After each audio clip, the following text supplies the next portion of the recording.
What's wrong with you? You're covered in blood. I screamed as my high school freshman daughter, who was supposed to have gone to my in-laws' home with my husband, somehow came home with blood pouring from her forehead. After hastily treating her, I immediately called my husband, and when he answered the phone, I unintentionally yelled at him, "Honey, where are you?"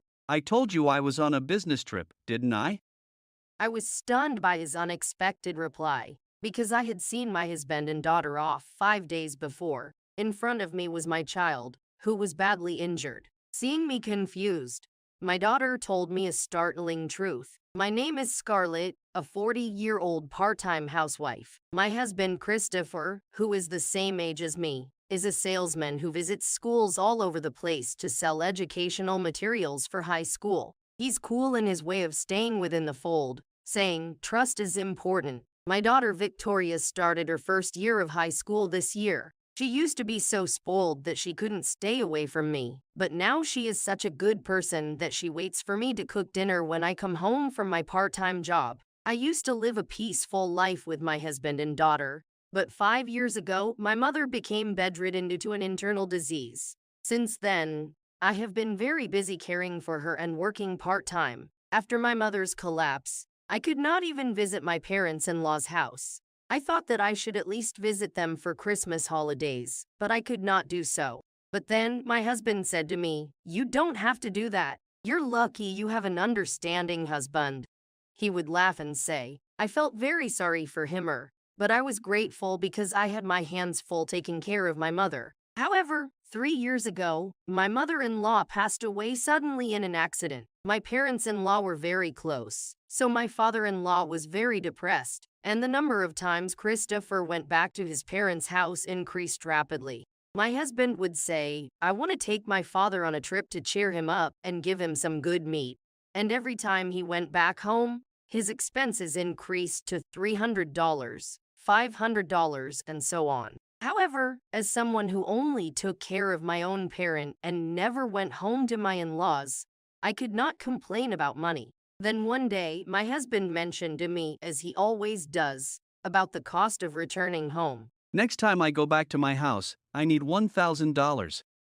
What? I wondered if such a large sum of money was really necessary for one trip home. But my husband never gave me any details about how he was going to spend it. It must be necessary money, right? I thought of it as a way of showing filial piety to my father-in-law. I convinced myself of this. However, due to the sudden expense, I did not have enough money on hand, so I had to temporarily withdraw the money from the account I had saved for my daughter's school fees. From now on, I would have to hold off on going to the hairdresser for a while so I wouldn't have to touch Victoria's money. From there, I worked hard to save and gradually put money back into my daughter's account. As I spent those days, Victoria's entrance examinations were successfully completed. When I was taking a break, my father-in-law said, "I want to see my grandchild for the first time in a long time." All right, I'll take Victoria and my father to eat the crab. It's a reward for all their hard work. Really? Yay. Seeing my daughter's bubbling smile, I patted her head and said, "Thank you for everything." I had always put up with her, but she never complained and helped me take care of my mother. My heart was filled with gratitude. Then, on the morning of the day they are to go home, Victoria cheerfully waved her hand and said, "I'll buy you some souvenirs to take home," to which I replied, "Have fun." Everyone in the family was smiling. At that time, we had no way of knowing that something like that would happen. It was around noon, 5 days after Christopher and my daughter went to my parents-in-law's house. I was in the kitchen preparing lunch when I heard the front door open. Who? Without even ringing the doorbell, surprised, I answered loudly and headed for the front door, only to find Victoria standing there with blood streaming from her forehead. "What in the world is wrong with you?" I cried out in a voice that sounded like a scream and looked around to ask my husband what was going on, but he was nowhere to be found. I let my trembling daughter into the house and immediately called Christopher. "Honey, where are you?" I'm at work. I told you I was on a business trip the day after I took Victoria to my parents' house.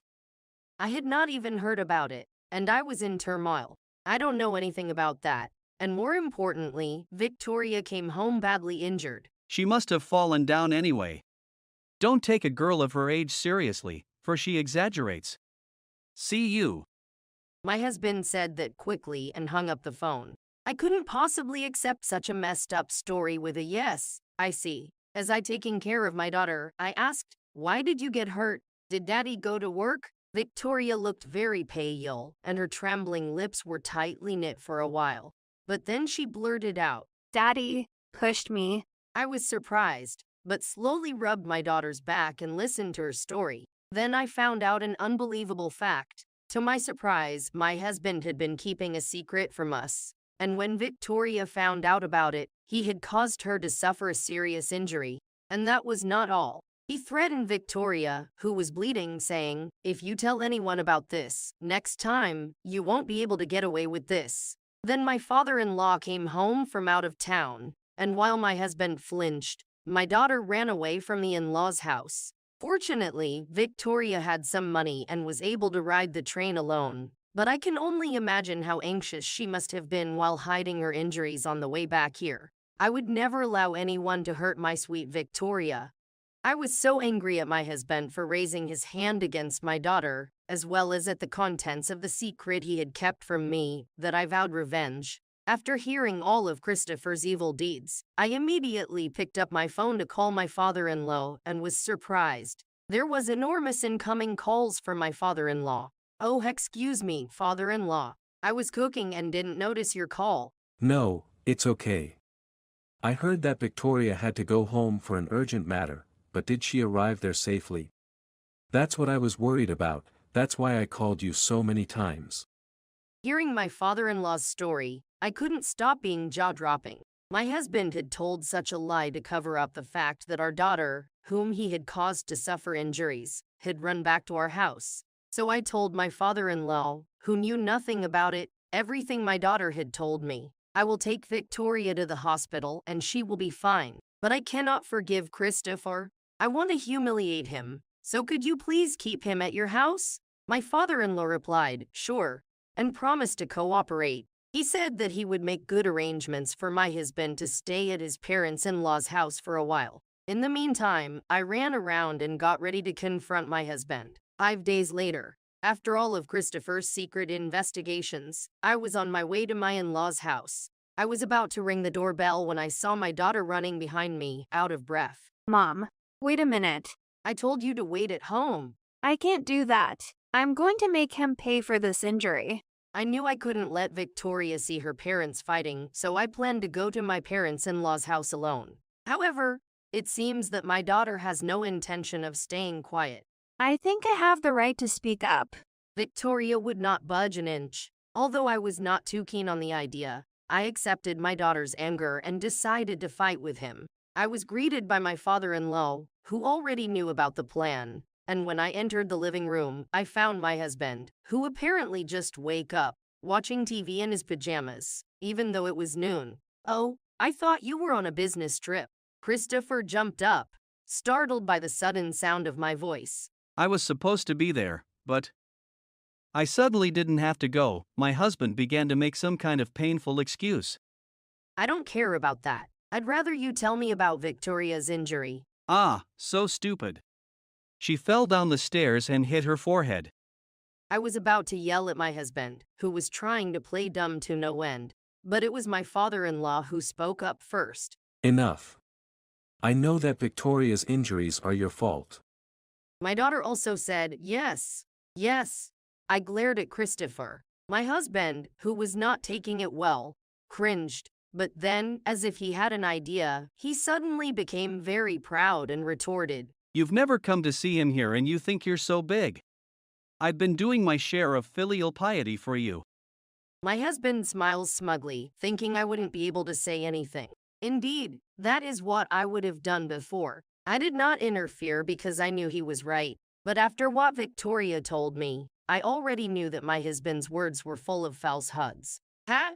So you have filial piety by not dealing with your father when you go back home and letting your daughter do all the housework?" Yes, it is. You've been lazing around at home ever since you brought me here. Shut up. This time it's just a coincidence. I'm usually the one doing the hard work. When I saw Christopher fluffing his hair, I took out my father-in-law's household account book, which I had kept in advance. It contained not only the money coming in and out of the house, but also a detailed account of my husband's time spent at his parents' house. I'll tell you what it says. On June 10, I gave Christopher $200 for transportation, a day of lounging around and then, as usual, going out at night and returning in the morning. I spent more on food because Christopher was there. I proceeded to read out what was written in no uncertain terms. It said that every time my husband went back home, he lied and said that his wife did not even pay for his transportation, and that he received money from my father-in-law every time, taking advantage of my not showing up at my parents-in-law's house. Christopher was trying to make me out to be a stingy devil wife to get sympathy from his father. Don't you have any shame to be so old to be nibbling on your parents' backs? And you've been taken care of in so many ways. I felt bad that you came over to our house so often with no allowance and did all kinds of things for you, but it was all bullshit. When we accuse him, my husband was stifled by his words. I wonder what he was doing with all that money he was taking from his father. Well, that's. You don't have to say anything. I'm sure you're thinking up some other lousy lie. Ignoring my husband's mumbling, I held out a certain photograph in front of him. You wanted the money so much because you were playing hard to get in a place like this. How did you know about this place? What I saw in the photo was the moment my husband entered the disreputable nightclub. Christopher did not expect to be known that much, and the blood drained from his face. In fact, this was the secret that Victoria had learned while returning home. My daughter had thought that my husband was taking care of her father in a worthwhile way. But since he kept going out at night and coming home in the morning, she secretly investigated, thinking that this was strange. She put an app on his phone that gave her location information so that my husband would not find out. And after Christopher went out, she checked her computer to see where he was and found that the same location was always shown. My daughter looked it up online and found that it was a place that served men at night. Surprised, she was about to call to let me know when my husband came home just in time. When Christopher found my daughter looking up locations on the computer, he was furious and pushed her away. Victoria hit her head on the corner of the dresser and bled. You know the rest. After hearing my daughter's story, I left my mother in the care of a professional caregiver for a few days and staked out the location to try to get evidence of my husband's waiting of money and took photos of him going in and out of the location. You have no idea how shocked I was when I saw my husband enter the location with a light step. I had used the money from our account for Victoria's school fees to pay for this trip home, albeit temporarily, and now you was spending it on something like this. Dad, you're the worst. My husband, perhaps uncomfortable at having the solid evidence of the photos produced, murmured in a small voice, "This is normal for a man," and looked up and asked my father-in-law for his consent. What are you talking about? You're a man who has to spend money on his children's school fees and spend the night on the town. I'm tired from work too. It's as good as a diversion.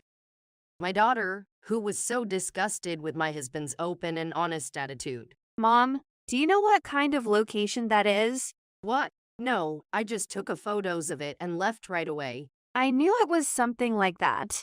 Here you go. My daughter then laid out on the table a number of sheets of paper printed from the website. My father-in-law and I looked through them, and to our surprise, the outfits worn by the girls in the location were school uniforms. All of them seemed to be adults, but it was a location that served them in such costumes. Huh? I can't believe I let my daughter, at her age, see such a world. I was filled with apologies, but my daughter was nonplussed. Daddy loves this stuff. It's disgusting. As she held the paper up to my husband, she shuddered as if to say she had a chill. You don't have to say that. If the schools you do business with knew about your love of school uniforms, it would be a big problem, wouldn't it? I don't think the company you work for, which sells educational materials to schools, would continue to employ someone with such a taste. I gave him a cold stare, and he turned pale. Oh, yes. I quickly took out my husband's schedule book. He had left it in his business bag, so I was able to find it without difficulty. I looked at it and saw all the schools you are in and out of right now. Maybe I should contact this business partner about your wonderful taste. I'm sorry, I can't let you do that. I'm sorry. I overreacted. I'll change my mind from now on. He must have thought he couldn't get away with it. He began to shake and sat down on the floor. He bowed his head and apologized. But there was no way he could be forgiven for repeatedly going to the location and spending money over the years, and even injuring my daughter. Who would believe the words of a liar? I have consulted a lawyer and am ready for a divorce. I'm ready to make you pay alimony and all the money you've spent on your lavish spending. I'm done with you. Oh, no. My husband tried to hang on to Victoria, but she said, "Oh no, that's disgusting." She quickly dodged away from him, and finally he cried out, "F." We watched his pathetic appearance coldly. Soon after, the divorce was finalized, and the husband was sued for the $15,000 he had wasted so far, plus $30,000 in alimony. Then, wherever it leaked from, the company found out about that shop going, and Christopher was fired. My father-in-law also cut him off, and now he lives alone in a shabby house. He is working a day job to make ends meet, but he is unable to pay his alimony, so he ends up borrowing money from a shady business and living in fear of debt collectors. On the other hand, I have more time for myself after the divorce. With the help of my daughter, my mother's condition quickly recovered and she no longer needed care. Now the three of us women are living a happy and harmonious life together.